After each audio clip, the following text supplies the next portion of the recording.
This meeting is being recorded. Voilà. Alors, bonsoir tout le monde. Merci beaucoup d'être avec nous. Comme j'ai dit, la réunion est enregistrée, mais je pense que le chat n'est pas enregistré. Fait que, si vous voulez me poser des questions avant, pendant ou après, vous pouvez le faire là, sur n'importe quoi, sur votre cas. Je suis super ouvert. Fait que moi, c'est Sean Béliveau, pour ceux qui ne me connaissent pas. Je suis ostéopathe, je suis kinésiologue, je suis sorti en médecine fonctionnelle. Je suis aussi coach PNL, maître PNL. Fait que j'ai un paquet de cordes à mon arc. Et l'objectif aujourd'hui, c'était vraiment un peu d'explorer toutes les différentes causes du mal de dos. Et la raison est simple, c'est que je pense que la statistique, c'est quelque chose comme dans les 6 prochains mois, 85% de la population aura un mal de dos à un certain point. Non, c'est une personne sur deux. Dans les 6 prochains mois, une personne sur deux, puis dans leur vie, c'est plus comme 90% de la population va souffrir de mal de dos. Et c'est quand même quelque chose qu'on a beaucoup de difficultés avec, dans la mesure que dans le monde, je vais dire plutôt médical, il n'y a pas beaucoup de solutions pour le mal de dos. Tu sais, ça reste des anti-inflammatoires, des antidouleurs, puis des relaxants musculaires. C'est à peu près ça leur cocktail.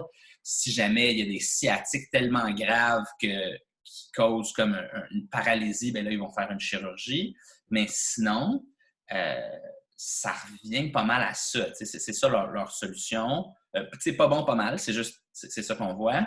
Après ça, moi, ça fait presque 20 ans là, que j'enseigne le Pilates et j'ai commencé un peu dans le Pilates avec vraiment le mal de dos. Fait que j'avais du monde qui avait mal au dos, puis là, je me ramassais à faire des privés avec ces gens-là. Je me suis spécialisé un peu dans cette veine-là, dans la mesure que je suis même devenu thérapeute manuel et à faire tout plein de choses comme ça. Alors, c'est ça. Fait que la première chose, puis j'ai fait l'atelier vraiment d'un point de vue pratique pour vous. Là. Fait que, si vous avez mal au dos, vous allez sortir avec des outils concrets, des séries à faire sur la plateforme, des vitamines, des points d'acupuncture à taper, des exercices à faire que vous pouvez faire dans votre concret pour améliorer la situation. C'était vraiment ça l'objectif. Alors, la première chose pour comme distinguer c'est quoi la source de votre mal de dos, c'est vraiment la question que je pose même en clinique, c'est quand est-ce que quelqu'un a mal? Parce que ça va complètement changer. Ça va être quoi le traitement ou c'est quoi les pistes de solution. Fait que si quelqu'un a mal plus en fin de journée, après une journée de travail, la première chose qu'on veut se demander, c'est est-ce que vous travaillez en position debout ou assise? Parce que ça différencie. Fait que si vous avez tout le temps mal puis vous travaillez debout, là, je vais plus avoir tendance à aller regarder qu'est-ce qui se passe au pied parce que vous êtes debout toute la journée. Puis là, vous allez voir, j'ai des petites solutions pour tout ça aussi. Là. Puis si c'est plus, vous êtes en position assise, là, on va peut-être regarder plus un travail au niveau des psoas puis des fessiers. Si c'est plus le matin, là, c'est sûr qu'il y a les trucs concrets à prendre en considération sont votre matelas, votre oreiller. C'est super important. Fait que, est-ce que ça doit être changé? Après ça, l'autre qui est gros, c'est les dents. Puis, j'en parle pas beaucoup parce que c'est un sujet quand même complexe, là, mais si vous avez mal le matin en vous levant, là, souvent les gens serrent des dents la nuit. Qu'est-ce qui arrive, c'est que ça a une boucle réflexe dans tout votre corps qui cause des hypercontractions musculaires. Fait que, ultra simple, là, si vous avez mal le matin, une des choses que vous pouvez faire, c'est d'essayer de bâiller en vous couchant pour étirer la mâchoire et bâiller en vous levant. Puis après ça, il y a peut-être un travail soit avec un thérapeute manuel ou avec même votre dentiste pour aller voir OK, pourquoi est-ce qu'on serre les dents. Et une des choses qu'on adresse, par exemple, c'est que souvent, le système digestif peut, lui, aller influencer les dents la nuit. Fait qu'on va rentrer un peu dans la dysbiose, fait que le débalancement entre les bonnes et les mauvaises bactéries dans le système digestif. Puis ça peut certainement influencer la mâchoire parce que ces petites bébites-là sont plus actives la nuit. Fait que ça donne une petite évaluation. Après ça, si vous avez mal durant l'activité, peut-être que vous ne le faites pas bien, cette activité-là. Ça se peut quand même. Là, si vous jouez au golf, peut-être que votre swing de golf n'est pas adéquat ou peut-être que vous avez besoin de faire plus de renforcement musculaire. Donc, c'est ce qui arrive souvent dans les sports. Je vois les gens, on se dépasse, puis là, on donne un petit peu trop, puis là, on cause des débalancements musculaires. Fait qu'on a besoin de faire justement peut-être un peu plus de pilates, un peu plus d'entraînement pour pouvoir arriver à faire du sport. C'est certainement une des choses que je vois le plus, c'est on se blesse en sport, mais c'est parce qu'on n'est pas assez entraîné pour faire le sport de base. Et ensuite, vous avez mal à un temps de l'année spécifique. Ça, souvent, c'est en lien avec des méridiens d'acupuncture. Il y a un méridien en particulier que je vais parler parce qu'il est beaucoup en lien avec le mal de dos. Ou ça peut être en lien avec le stress. T'sais, si vous êtes comptable, puis là, c'est le temps des impôts, ben c'est sûr que ça se peut que cette période-là soit comme plus intense. Alors, on aura des trucs aussi à prendre en considération pour ça. Les causes qu'on va regarder, en fait, aujourd'hui, ça va être des faiblesses et des tensions musculaires, fait, soit dans le psoas, dans les fessiers, dans le transverse, dans les muscles du pied. Après ça, des déséquilibres vraiment au niveau du système digestif. Après ça, le méridien d'acupuncture du rein, puis juste le stress, parce que on ne peut pas vraiment parler de ça sans parler de stress. C'est un fléau. Aujourd'hui, la COVID, c'est point. Voilà, c'est aussi simple que ça. Alors, le psoas, on le voit super bien ici. Puis ce qui est vraiment intéressant, c'est que le psoas, c'est comme un gros muscle qui est vraiment dans le fond de ta cavité abdominale. Là. Fait que tu le vois ici, dans le fond de la cavité abdominale, puis là, il vient en avant du bassin, puis il recule. Oh, excuse, j'ai avancé, je ne voulais pas faire ça. Il recule pour aller s'insérer dans l'os du fémur. Fait qu'il y a un lien avec tous les organes internes. Et ce qui est intéressant, c'est que souvent, il va être court, mais faible. Puis ça, je dois dire, on le trouve vraiment souvent en clinique, où est-ce que d'habitude, on pense que si un muscle est court, il est comme trop fort, mais souvent, il est court, puis il est faible. Fait qu'il est comme sous-développé, puis court, il est comme pris dans son fascia. Alors, ce qu'on veut faire dans ce temps-là, c'est faire du renforcement et de l'étirement. Puis souvent, ça peut paraître un petit peu paradoxal de faire les deux, mais l'objectif, c'est de faire, OK, il est court puis il est faible, fait qu'on veut lui donner de la force et de la longueur. Alors ça, c'est un truc qui peut super bien fonctionner. Puis ici encore, on le voit, là, le muscle, c'est lui qui est en vert. Puis comme j'ai dit, il est vraiment profond dans ton dos. Il va s'attacher directement à tes vertèbres. Fait que c'est sûr que s'il ne fonctionne pas bien, on comprend que s'il s'attache aux vertèbres et qu'il ne fonctionne pas bien, bien, on va avoir un impact direct sur nos vertèbres. L'autre gros facteur avec le psoas et les fessiers qu'on va voir, c'est que si vous travaillez dans une posture assise, si vous travaillez dans une position assise, bien, ton psoas, c'est comme toujours en position raccourcie. Là. Il n'est jamais vraiment étiré parce qu'il est étiré quand on est en position debout ou quand on va en extension. Alors, si c'est le cas, on veut certainement considérer de se lever aux 20 minutes. Puis ça, il y a vraiment, en anglais, il y a un dicton qui dit « Sitting is the new smoking ». Fait que, d'être assis, c'est le nouveau fumer, là, entre guillemets. Fait que, à quel point on n'est pas vraiment fait pour être assis en tant qu'être humain. Alors, on veut se lever aux 20 minutes. Puis c'est aussi simple que, je pousse ma chaise, je me lève, puis je me rassois, puis je me repenche. Là. Et le but, c'est pas de me lever 3 fois par heure, c'est de le faire une fois aux 20 minutes. Ça peut paraître banal, mais il y a vraiment beaucoup d'études qui démontrent que ça a un super gros impact sur allonger le psoas, travailler la posture et assurer un meilleur fonctionnement de tout le corps. Et d'un point de vue renforcement, je vais montrer un petit exercice que j'ai filmé littéralement tantôt. Là. Et l'idée, c'est vraiment on le fait en position assise, puis on tire le genou, on voit même mon beau chien, c'est de tirer le genou vers l'épaule en ligne droite, puis le pied, vous remarquez, il commence à l'extérieur, puis il tourne vers l'intérieur. Fait qu'on veut vraiment être capable, je vais juste remettre la vidéo pour que vous le voyez, de tirer le genou, puis redescendre, puis le pied, lui, il fait il va y avoir une rotation, en fait, de la hanche. Là. Mais si vous suspectez votre psoas, si ça, c'est difficile, vous voulez certainement suspecter votre psoas. Vous devriez être capable de faire comme 50 répétitions de ça sans problème. Là. Il y a juste le poids de votre jambe. On ne court pas, ce n'est pas sous tension.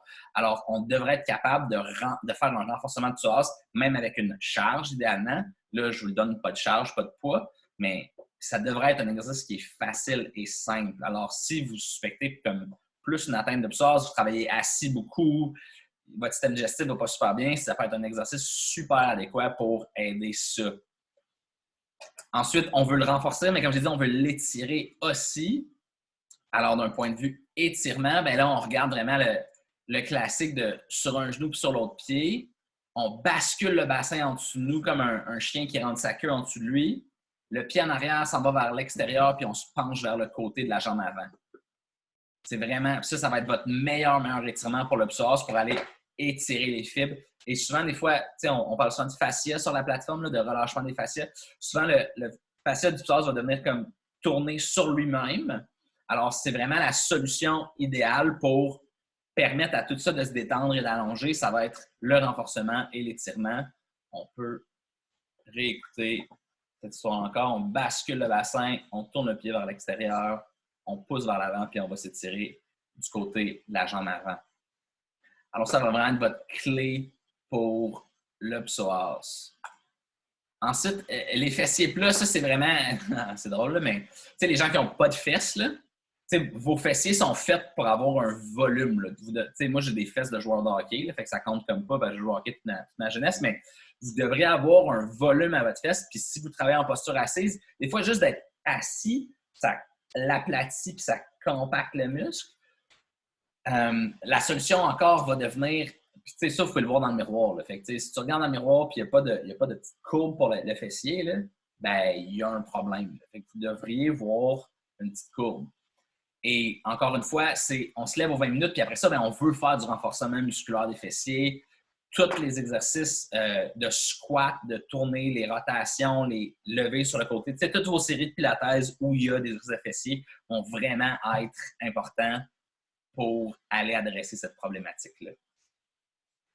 Ensuite, notre fameux transverse, notre transverse qui est, on le voit ici super bien, c'est le muscle abdominal le plus profond. Il est vraiment devenu populaire grâce au pilates. Là, dans le monde de l'entraînement, on n'en parlait pas vraiment avant que le pilates soit devenu populaire. Mais on le voit sur l'image ici qu'il va s'attacher jusque toutes les vertèbres dans le dos. Fait que son fascia dans le dos, il va vraiment aller s'insérer, puis c'est vraiment la gaine de ton tronc. Fait que c'est lui qui va normaliser les pressions entre ton diaphragme, ton plancher pelvien, puis tout le reste du cylindre. Et pour ça, ben, vraiment, votre top solution, ça va être de continuer à faire du pilates. J'arrête de parler du pilates, je pense, après ou presque. Fait que ça vous donne une solution, mais c'est quand même un facteur important à considérer. C'est la force de votre transverse et la capacité qu'il y a de stabiliser le tronc. Ensuite, ben là, quand on rentre dans les postures debout, fait que le transverse va quand même être utile en posture debout aussi. Là. Fait que, psoas fessier, on pense vraiment en position, passer la journée assis. Transverse pied, si on passe la journée debout. Là. Si votre douleur à l'empire comme vous passez votre journée puis que vous passez toute votre journée debout, on veut certainement penser aux pieds. L'important, ça va être d'aller faire travailler les muscles du pied. Alors, ça, on l'oublie souvent, mais en dessous du pied, il y a 3 couches de muscles différentes qui sont faites pour travailler, pour supporter les différents arches du pied. Tu sais, Grace, elle a écrit un paquet d'articles sur le pied l'année passée. Là, je pense on les a mis sur la plateforme à l'automne. Ben, fait qu'on y reviendra. Mais c'est super important d'aller faire travailler les différents vecteurs du pied. Sur la plateforme, dans la section thérapeutique, il y a un cours sur le pied et sur la cheville et sur le mollet qui est fait exactement pour ça, pour supporter les différents arches du pied qui peut être fait facilement. Toujours rouler une balle en dessous du pied, ça peut être fait quand même quotidiennement. T'sais, ça peut être fait le matin en partant, ça peut être fait en revenant du travail pour aider les douleurs lombaires qui arrivent lorsqu'on est debout. Ou sinon, il y a toujours la possibilité d'orthèse ou changer vos souliers. Ça aussi, si vos souliers sont vraiment vieux ou vraiment trop serrés, quoi que ce soit, on est vraiment fait pour marcher nu-pied. C'est quand même important à considérer. T'sais, si on part de souliers qui ont un support tout le temps puis qu'on passe à nu-pied, ça va être vraiment difficile. Faites pas ça, je vais être honnête avec vous. De la même façon que si vous voyez un orthésiste qui fait des orthèses plantaires, il va vous dire, vous portez l'orthèse 1 heure par jour, comme ça 2 heures par jour. Fait on veut y aller graduel, mais idéalement, on devrait être nu-pied. Fait que si vos pieds, si vous travaillez en talons hauts toute la journée, bien là, vous êtes mieux de rouler la balle comme le matin, le midi et le soir, puis de faire des exercices une couple de fois par semaine, parce que vos pieds ne sont pas faits pour être comme ça sur un talon, puis d'avancer comme ça dans la journée, ça ne marche juste pas. Et peut-être qu'il y a une possibilité que vous avez besoin d'orthèse. J'ai plus tendance à faire les exercices avant de passer aux orthèses. L'orthèse, c'est la béquille. Là. Il y a de la place pour une béquille à un moment donné, mais idéalement, les muscles de votre pied seraient capables de faire la job. Si on passe aux causes, comme je veux dire, hors musculaire, fait on passe un peu à d'autres choses. Fait que le système digestif, c'est drôle, hein, mais tout ça, c'est en lien direct avec ton dos. Là. Fait que, ça, c'est... Ton foie va arrêter à peu près à la 10e vertèbre thoracique. Fait que, c'est même presque tout en lien direct avec le bas de ton dos, si on veut aller même une petite étape plus loin. Là.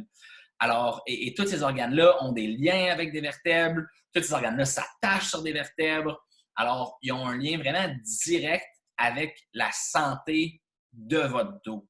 Et les gros facteurs qu'on trouve en clinique vont être une dysbiose. Dysbiose, tout ce que ça veut dire, il y a une espèce de microbiote qui est devenu vraiment populaire dans les 10 dernières années, là, qui sont les probiotiques, les bonnes et les mauvaises bactéries.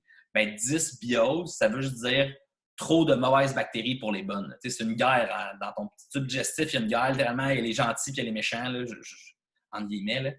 Là. Fait que l'idée, c'est de faire, ben, on veut plus de gentils que de méchants. Puis s'il y a plus de méchants que de gentils, ben, il va y avoir une inflammation, il va y avoir un paquet de problèmes qui vont se passer dans ça. Si vous vous réveillez le matin avec un mal de dos, on pense vraiment à la dysbiose. C'est vraiment quelque chose que je vois super classiquement.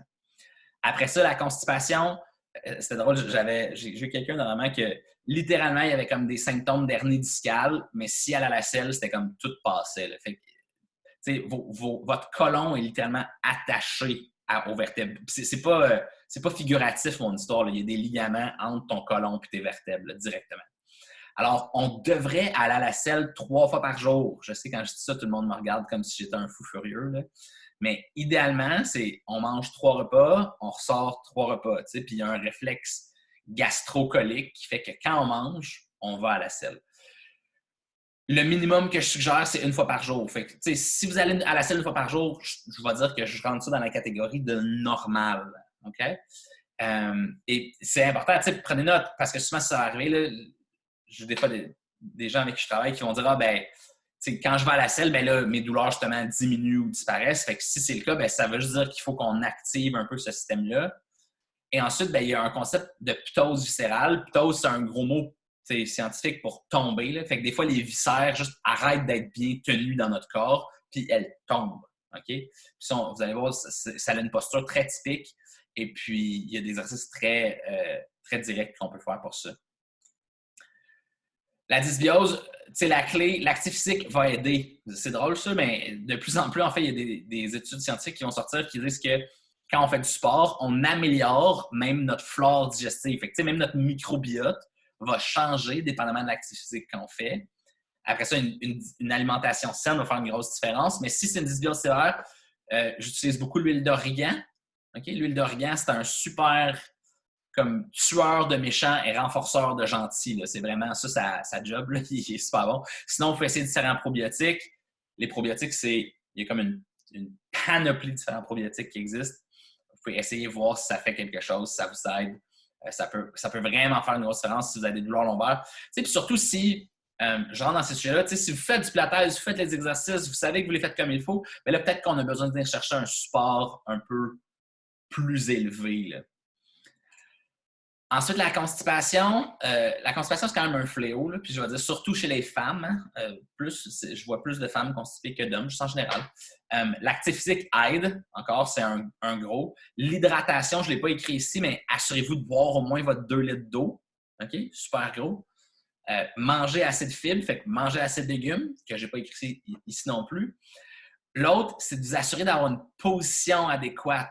Fait que vos genoux devrait être en haut de vos hanches. Fait que, moi, j'ai un petit banc là, en dessous de toutes mes toilettes chez nous là, pour que mes genoux soient vraiment jackés plus haut que mes hanches pour pouvoir relâcher. Ici, il rentre là, un des muscles du planche pelvien pour pouvoir mieux aller à la selle.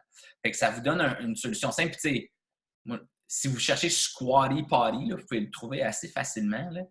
Mais sinon, c'est pas super compliqué. Là, ça prend juste un petit banc, puis tu lèves tes pieds. Et si vous avez des problèmes de constipation, ce que je suggère, c'est juste aller vous asseoir sur la bolle 5 minutes à tous les matins avec les genoux surélevés. Puis juste, souvent, qu'est-ce qui arrive, c'est que le monde, ils partent à gauche puis à droite, puis là, la routine, elle roule, puis là, tout part le matin, puis ça roule à 1000 km à l'heure. C'est comme, OK, juste arrête 2 secondes, va t'asseoir sur la bolle, lève les genoux, passe 5 minutes là, puis à un moment donné, le système va embarquer. Ça arrive souvent, ça. Assez d'eau, assez de légumes aussi. Là. Et sinon, si ça ne va vraiment pas, ben là, on rentre dans un supplément qui s'appelle du magnésium citrate. Puis ça, vous le prenez au coucher. Fait qu'on le prend au coucher la veille, puis vous commencez à 100 mg, puis vous augmentez à tous les soirs jusqu'à 800 mg, pas plus que 800 mg.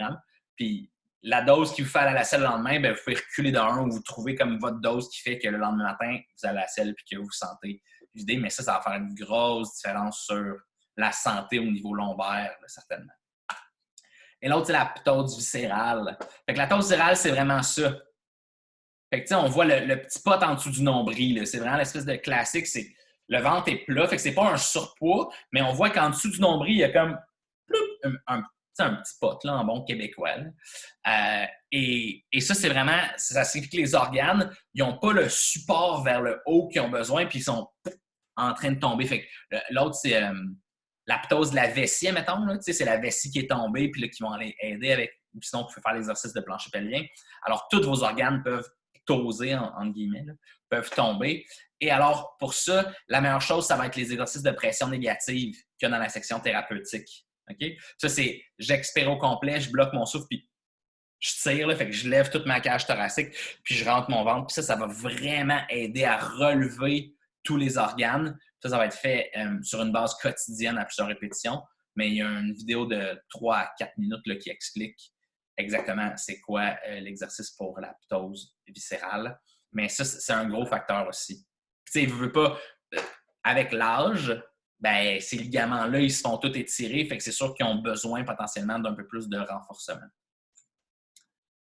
L'autre que je vois classiquement, surtout si vous avez mal au dos l'hiver, ou surtout si vous avez mal au dos quand vous avez les pieds froids, c'est un débalancement du méridien du rein. Fait qu'on voit le méridien du rein ici, il part de l'intérieur de ma clavicule, il descend tout le milieu de mon corps et il va aller finir en dessous de mon pied. Okay?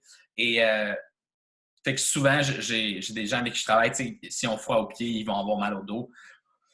Et pour ça, ben, on garde les pieds au chaud. C'est vraiment un classique, quitte à changer les bas dans la journée. Fait que froid et humide, c'est vraiment la pire combinaison que vous pouvez avoir pour ça. Là. Fait que même juste de changer les bas dans la journée. Puis sinon, vous pouvez stimuler le point d'acupuncture qui est juste là. Fait que l'os de la cheville, là, on a un os à l'intérieur. Ça, c'est le milieu du pied, c'est l'intérieur. Tu rentres puis tu longes l'os vers le haut, puis tu tapes un point à peu près 1 pouce en haut de l'os de la cheville. Juste, puis rien de sophistiqué, là, tu veux juste taper le point, là,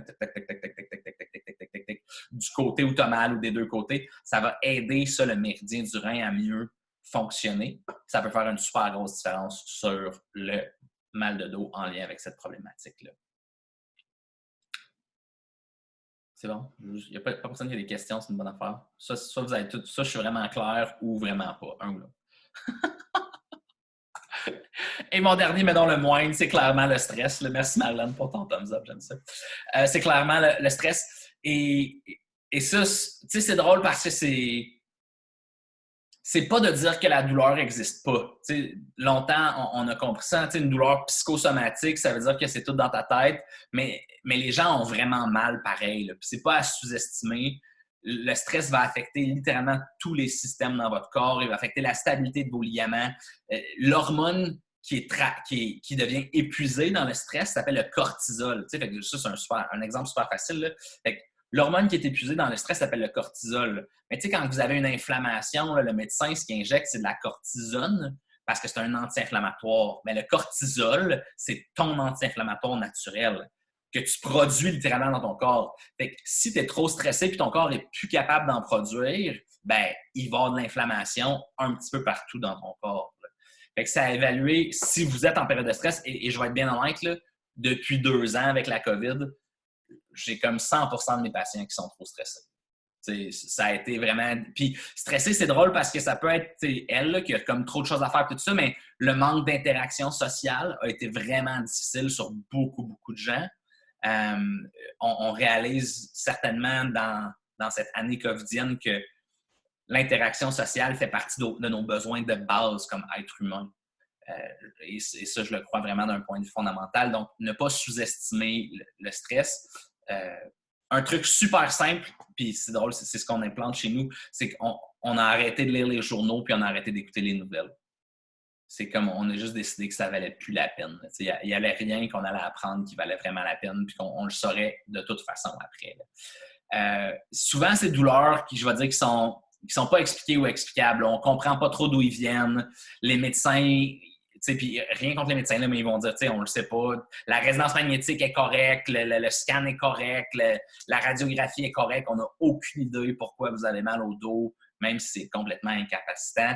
Des fois, ça semble aléatoire et souvent, si on prête attention, mais il va y avoir des petits pics dans des périodes de stress.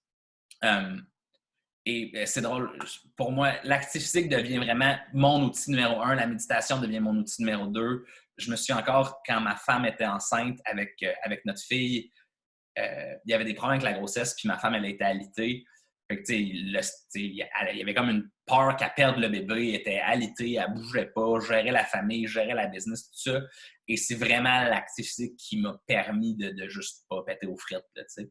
Alors, et le problème avec quand on est stressé, c'est justement ça, c'est que souvent, ces choses-là, ils prennent le bord, t'sais. C'est comme, ah non, je suis trop stressé, je peux pas aller prendre ma marche, je peux pas aller faire mon jogging, je peux pas faire mon cours de pilates, je peux pas me présenter à ma méditation.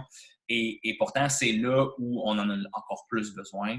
Et c'est important d'être capable de juste prendre un petit time-out, une pause, faire OK, donc ça, c'est mon temps pour moi, puis c'est ce qui va faire que je vais être plus productif après. Fait que c'est ça. Méditation, activité physique. Sinon, un point de vue supplément, là, fait que j'essaie de donner comme des outils autant physiques que vitamines, suppléments minéraux, là, va être tout ce qui s'appelle les plantes adaptogènes. Fait que c'est des plantes médicinales en Inde, là, en Ayurveda. Fait qu'il y a le bacopa, le ginseng, que j'ai pas écrit, le ginseng sibérien, le rhodiola, l'ashwagandha, différentes herbes comme ça qui vont être des adaptogènes, vont être super utiles pour aider la gestion du stress d'un point de vue métabolique, d'un point de vue biochimique dans le corps aussi, outre les pratiques d'activité physique. Et that is all. C'est tout, mesdames et messieurs. S'il y a des questions, je peux répondre. Sinon, vous pouvez toujours, si vous n'êtes pas certaine ou pas certain, vous voulez m'envoyer des questions sur Facebook, vous pouvez toujours aussi m'envoyer une question sur Facebook. Ça fonctionne, ça aussi. Si vous voulez poser une question plus en privé, attends, je viens de voir qu'il y a deux. Merci beaucoup, c'est très clair, ça fait quelques trucs. Cool, Brigitte, plaisir. 377 309, plaisir. Je pense que c'est Marlène, ça. Fait que ça, si vous avez des questions sur n'importe quoi, vous pouvez toujours même m'envoyer un message privé sur Facebook. D'habitude, attends, je pense qu'il y a quelqu'un qui a la main levée en plus. Attends, je pense que je peux te unmuter. As-tu une main levée? Je pense que je t'ai unmuté, mais je ne sais pas c'est qui. Mais je ne t'entends pas. Intéressant, ça explique beaucoup. Attends. Ah. Ça marche. OK. T'es-tu en train de taper une question? Non? OK. Good. OK. Ça marche pas ou? Son micro, il est fermé. Ouais. Mais sinon, si tu me tapes ta question, si tu as une question, je peux facilement répondre. Ça me fait plaisir, mais c'est pas. OK. Tu vas taper la question. Parfait. Je vais prendre 2 secondes. Fait que c'est ça. Si jamais, même ceux qui réécoutent en rediffusion sur les Facebook, si vous avez des questions, vous pouvez toujours aussi me les envoyer en privé sur votre cas spécifiquement. Puis, je peux même aider à vous guider dans certaines pratiques ou quoi que ce soit pour voir s'il y a quelque chose.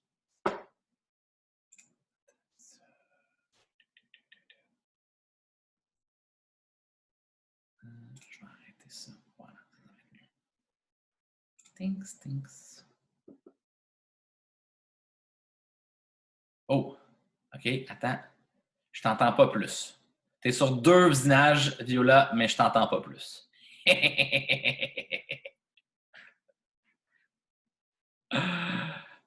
Puis en théorie, tu n'es pas muté non plus.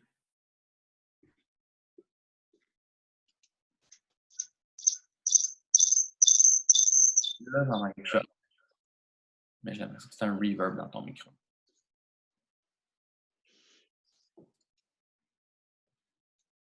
OK. Je vais arrêter l'enregistrement là pour pas qu'il soit trop long. Puis, mais Viola, si tu veux me poser une question, tu peux facilement. Je vais rester en ligne pour que tu me la poses. Fait que sur ça, bonne soirée tout le monde. Merci beaucoup. Bye!